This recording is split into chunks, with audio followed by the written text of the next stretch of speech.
A man in Paris makes history as the first to receive two facial transplants. He died in the dark with no face for 3 months, his surgeon says. CNN. A man in Paris has become the world's first to successfully receive two facial transplants. Jérôme Amon, 43, underwent his first face transplantation procedure in 2010 to treat neurofibromatosis, a genetic disorder characterized by the growth of tumors along nerves in the skin, brain and other parts of the body. Yet Amon's body rejected the original transplant. In January, a team of surgeons and paramedics at Georges Pompidou European Hospital APHP, led by Surgeon Drive Laurent Lantieri, performed Amon's second transplant. It is his second transplant but his third face, Lantieri said. This shows that a face is an organ like any organ that can be transplanted and retransplanted.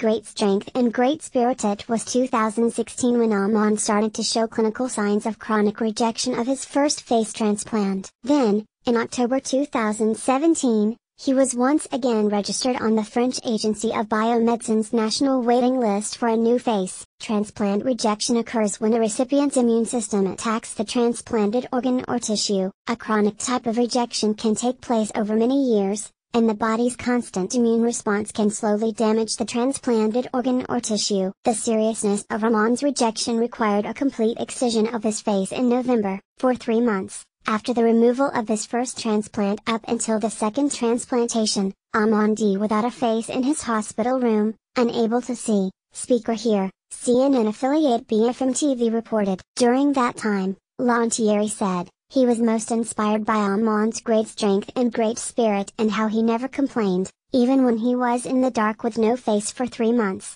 Lantieri and his colleagues began Amon's second face transplantation on a Tuesday afternoon in January, and the surgery ended in the early morning of the following day. I'm 43 years old, the donor was 22 years old, so I was 22 years old, Amon humorously told BFM TV of his procedure. Amon underwent immunological therapy to lower the risk of rejecting the second transplant. He also received psychological support and speech therapy, which will continue for many months. After a total of 8 months in the hospital, Amon has now been discharged for a week and will spend time with his family, Lantieri said. This is new for the field of face transplantation. Drive Maria Ziemianau, a professor of orthopedic surgery in the University of Illinois at Chicago College of Medicine, said Amon's second transplant marks a significant moment in the medical field. She was not involved in his case but led the first face transplantation in the United States in 2008. Around the world, at least 39 face transplantations have been performed,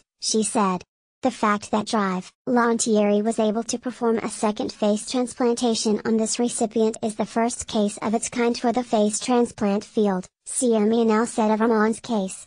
Some patients have to have a second kidney, some patients have to have a second heart transplant or a second R, so in terms of retransplanting or transplanting again in a patient with a solid organ is not new, she said. But this is new for the field of face transplantation, for sure.